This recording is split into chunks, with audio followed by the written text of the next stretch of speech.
nombre ya a nadie le importa, que vuestra identidad, vuestra historia y vuestros sueños se han reemplazado por un simple número. Pues bien, desgraciadamente no es necesario imaginarlo tanto, ya que esta fue la realidad de miles de personas sometidas a los campos de concentración durante el régimen nazi. Seguramente, tras haber realizado esta breve introducción, la mayoría de vosotros estaréis pensando en un nombre concreto, Auschwitz, ya que este fue el campo de concentración más conocido durante toda la historia. Y si os digo que existió un campo de concentración que no es tan conocido y fue destinado exclusivamente a mujeres, pues yo soy Celia Saez Gordillo, alumna de segundo de bachillerato de Humanidades, y voy a exponer mi proyecto de investigación Ravensbrück, el horror femenino. En cuanto a los puntos a tratar, empezaré haciendo una introducción más general para que nos podamos contextualizar. Más tarde pasaré a desarrollar la parte de Ravensbrück en concreto y los puntos restantes formarán parte de una conclusión fundamentada. Para que os podáis contextualizar y entendáis en su totalidad el desarrollo de mi exposición, comenzaré explicando en qué consistía un campo de concentración. Pues fue un lugar de detención forzada creado por la Alemania nazi durante la Segunda Guerra Mundial, y las personas que eran sometidas a estos campos no eran personas que hubieran cometido delitos ni personas malas para la sociedad, pero sin embargo los nazis sí que lo consideraban algo malo para la sociedad, por lo que querían deshacerse de esta forma de ellos. Los motivos de encarcelamiento eran principalmente problemas políticos, por su cultura, por su religión o simplemente porque no se sentían identificados con la sociedad que los propios nazis querían imponer. Una vez entraban allí, perdían su libertad. Es decir, no tenían posibilidad de juicio, no podían defenderse. Las condiciones de vida en estos campos eran muy duras, ya que pasaban mucha hambre, porque tenían muy poca comida, la higiene era pésima y pasaba mucho frío, ya que la localización geográfica de estos campos contaba con climas muy fríos desde verano hasta invierno en todo el año. Y allí solamente llevaban las finas ropas que les proporcionaban. Allí se sometían a realizar trabajos forzados con el fin principal de obtener recursos para la guerra, y pues estos principalmente beneficiaban a Alemania. En general, pues podríamos describirlo como un sistema de represión que llevaba a cabo dos principales métodos, la deshumanización y el castigo. Desde muy pequeña yo me ha llamado mucho la atención este tema del holocausto, algo que es raro en una persona de tan poca edad, por lo que cuando me dieron la oportunidad de llevar a cabo un proyecto con tanta importancia, supe que quería tratar este tema. Pero, sin embargo, no quería hacerlo tan general, sino que lo quería llevar más a una visión específica. Y me puse a investigar y pues descubrí que existía Ravensbrück. El hecho de que estuviera destinado exclusivamente a mujeres proponía uno de mis principales objetivos, que es visibilizar el papel de la mujer en el holocausto, ya que este ha sido menos conocido a lo largo de la historia, por ejemplo, frente al del hombre. Y como en cualquier proyecto o trabajo de investigación, pretendo obtener una conclusión fundamentada para poder de esta forma justificar mi tesis inicial, que es comprobar la existencia de información de este campo, eh, pese a su poca popularidad frente a otros, como he dicho al principio, Auschwitz. Y de esta forma reivindicar el papel de personas que resistieron a ello, personas como Braulia Cánovas, a quien considero la protagonista de mi proyecto y de la que voy a hablar más tarde. Ahora sí, vamos a pasar concretamente a Ravensbrück. Se situaba en el norte de Berlín, en Alemania. En cuanto a su cronología, perduró desde 1939 hasta 1945, situado en un contexto histórico de la Alemania nazi bajo el régimen de Adolf Hitler. Pese a que no tuvo un contacto directo con el fin de la Guerra Civil Española, este sí que influyó indirectamente, ya que muchas mujeres exiliadas en Francia tras la victoria franquista fueron más tarde deportadas a este campo. Allí residieron más de 130.000 mujeres de diferentes países europeos, de las cuales se aproxima que 120 de ellas eran españolas. ¿Cómo funcionaba? Pues bien, normalmente eran deportadas de otros campos hacia este, y si no era así, pues se igualaba a las otras formas de los demás campos, que eran detenidas por la Gestapo, normalmente en redadas nocturnas o por falsas acusaciones, es decir, las llevaban allí pues engañadas. Este campo era dirigido por las SS y custodiado por una guardia femenina. Las prisioneras eran desde políticas, judías, gitanas, hasta simplemente perseguidas por su orientación sexual. Como bien he dicho antes, al igual que en todos los demás, se realizaban trabajos forzados, pero este era destinado exclusivamente a la agricultura, a la industria y sobre todo a la fabricación y construcción de piezas tanto como para el ámbito textil como el ámbito militar.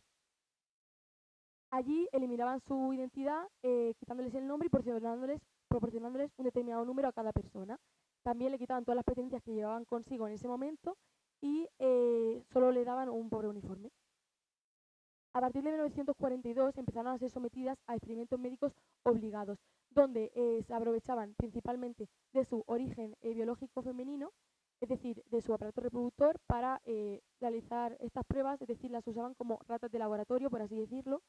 Allí predomina la esterilización, pero también otras muchas pruebas dolorosas como pueden ser las amputaciones o los trasplantes de hueso.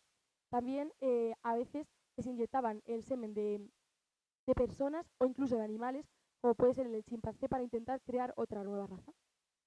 La violencia y el control en el campo eran constantes relativamente, ya que sufrían tanto daños físicos como psicológicos. En los daños psicológicos quiero destacar que eran sometidas a la prostitución obligada, donde también se llevaba a cabo la ridiculización. Por ejemplo, aquí podéis ver que en el pecho le tatuaba la palabra Feldhut, que perdón por la expresión, pero la realidad es que traducido al español significa puta de campo. Además, también eran deportadas a otros campos y quiero destacar el hecho de la marcha de la muerte, ya que al final de 1945, cuando el Ejército Rojo de la Unión Soviética conoció la existencia de este campo, los guardias de las SS querían evacuarlas para eliminar todas las pruebas, haciendo una evacuación a pie. Es decir, las enviaban a abandonar el campo ellas andando. La mayoría de ellas murieron por enfermedades, pues por el propio rendimiento o simplemente por la violencia que recibían durante el trayecto. Para que nos podamos familiarizar más con este caso, quiero protagonizar a Braulia Cánovas, como he dicho antes, quien nació el 10 de enero de 1920 en La Costera, una pequeña pedanía de Alhama de Murcia. Con tan solo 12 años tuvo que emigrar de Alhama de Murcia a Barcelona con su familia y más tarde a Francia por motivos laborales. Con solo 16 años sufrió la muerte de su padre a manos de los franquistas y esto pues influyó en su ideología antifascista. En 1939 las tropas franquistas entraron a Barcelona, por lo que ella se vio obligada de nuevo a abandonar España y volver a Francia con su madre y con sus hermanos. Allí, tras un tiempo como refugiados, lograron establecerse en Atri. Pasado el tiempo y ya hay más calma y su familia decide volver a España, pero ella se quiere quedar en Francia y formar parte de la resistencia belga y francesa contra la ocupación nazi durante la Segunda Guerra Mundial. Más tarde, en 1944, en 1943, fue sometida a muchos campos de concentración, no, perdón, fue sometida a cárceles francesas, donde allí conoció a muchas personas, mujeres como ella, que eran de diferentes nacionalidades con las que unió lazos de sangre, de solidaridad, perdón. Y más tarde formó parte de la creación de redes clandestinas que consistían en mantener el contacto de las prisioneras con el exterior. No fue hasta 1944 cuando ella fue llevada al campo de Ravensbrück y tras un tiempo allí la llevaron a Bergen-Belsen, a la enfermería, que era el campo de concentración más cercano, para allí realizar máscaras de gas con el objetivo de bordarlas a la industria belga. Finalmente fue liberada el 15 de abril de 1945 y su peso era pésimo, sus condiciones de vida eran pésimas y pesaba aproximadamente 35 kilogramos, por lo que el gobierno francés decidió enviarla al balneario de Font Romeu para su recuperación. Allí conoció a Manolo Yen, con quien se casó y tuvo más hijas. Supongo que a la mayoría de vosotros os ha llamado la atención el hecho de que yo haya puesto este reloj aquí. Pues bien, esto consiste en que el Servicio Internacional de Rastreo consiguió obtener todos los objetos que habían sido robados a los nazis durante la Segunda Guerra Mundial y devolverse a su familia. Fue exactamente Víctor Peñalver quien encontró a María Cristina, la hija de Braulia Cánovas, en Francia y decidió devolverle personalmente su reloj junto a un anillo. Ella dice que, aunque está triste porque no ha sido su madre quien haya podido cogerlo, es uno de los mejores días de su vida, ya que pues es consciente de que Alemania sabe el daño que ha hecho y de esta forma quiere pedir perdón. Tras su liberación, obtuvo muchos reconocimientos en Francia, pero sin embargo en España no fue así hasta hace poco. Por ejemplo, en 2019 el Instituto de Alhama de Murcia, Miguel Hernández, decidió ponerle el nombre de Braulia Cánovas a su comité feminista para conmemorarla. Y como podéis ver en esta imagen, titulada Monumentos a los alameños víctimas del Holocausto nazi, encontramos 5 figuras principales, las cuales representan a cada uno de las víctimas del Holocausto que tenían que ver con Alhama de Murcia, y una de ellas representa a Braulia Cánovas. Ahí se hacen conmemoraciones anuales y se llevan a las familias y a los centros escolares.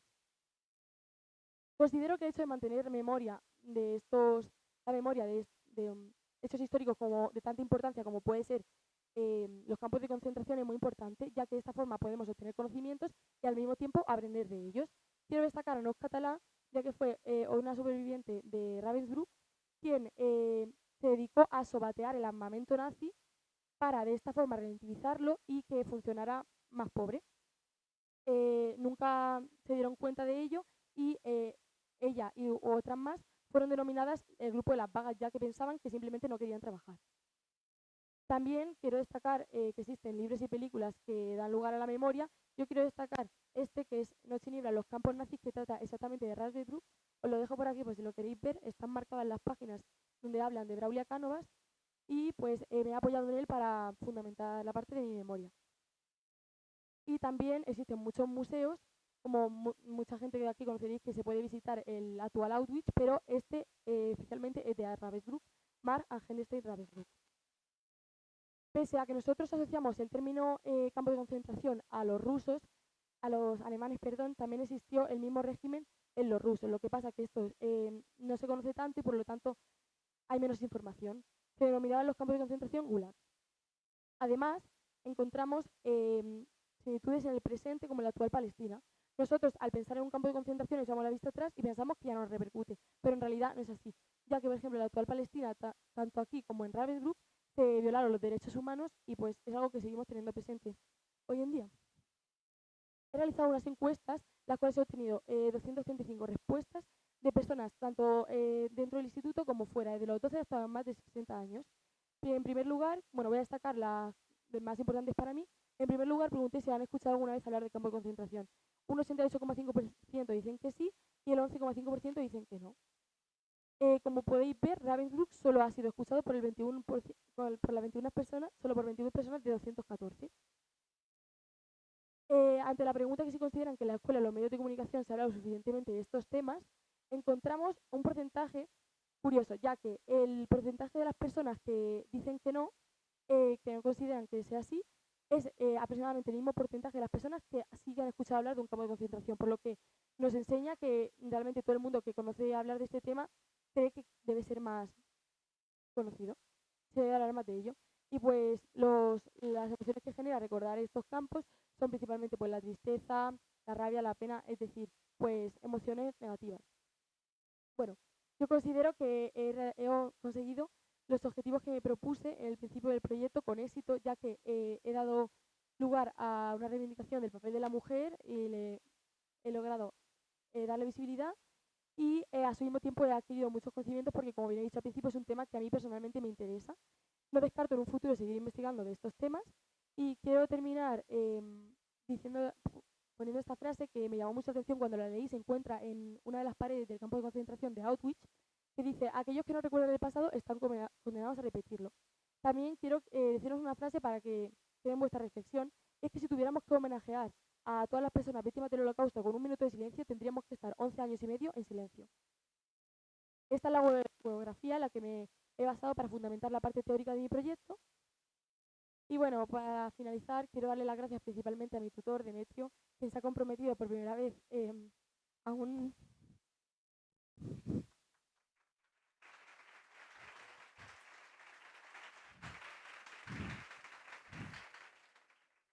a guiar, a guiarme por primera vez en su vida en un trabajo con tanta importancia, a mi familia por no haberme dejado rendirme, ya que muchas veces he pensado en dejar el trabajo y no lo han permitido.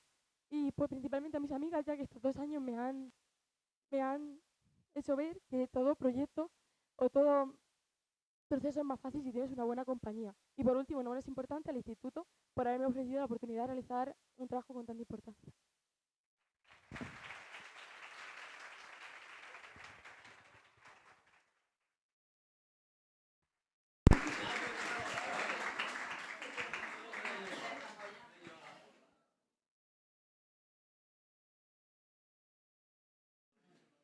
Celia.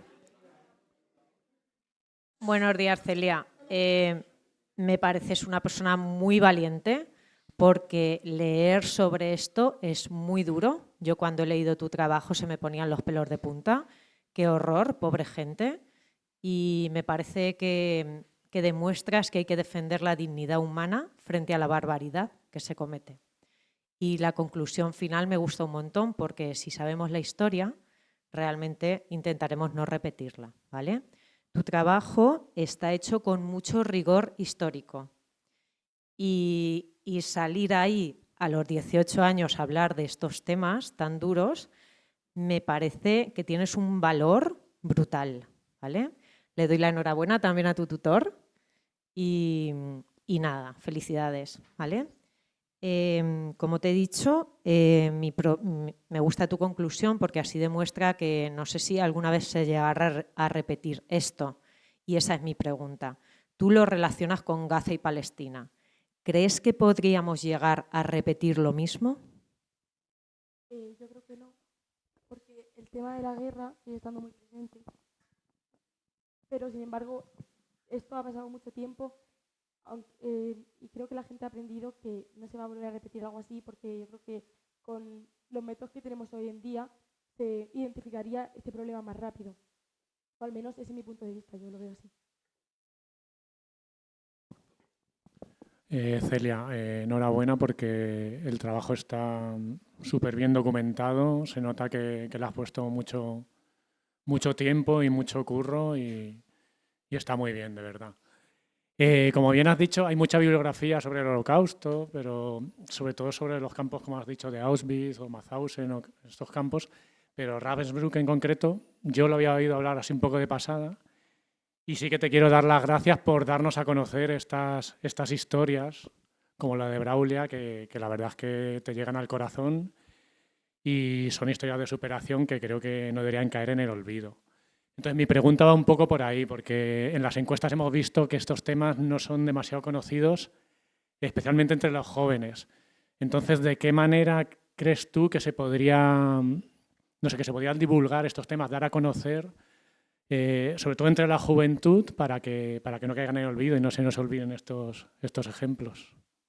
Pues tal vez es por, como he dicho, el interés que yo tengo en este tema o no sé, pero a mí sí que me hubiera gustado que en unos cursos anteriores, sí que igual en el instituto me hubieran hablado de estos temas, ya que yo empecé a investigar pues con lo que podía, que eran películas como El niño de pijama de rayas o cosas así. Para mí sí que me hubiera gustado que me hubieran hablado de ello y qué mejor que hacerlo en un instituto donde más niños hay, ¿no? Muchas gracias. Bueno, Celia, querida mía. Hablar de ti es hablar de compromiso y esfuerzo en cualquier ámbito. Y ese esfuerzo y compromiso se ve reflejado en este trabajo. Me voy a emocionar yo, Celia. Has demostrado una excelente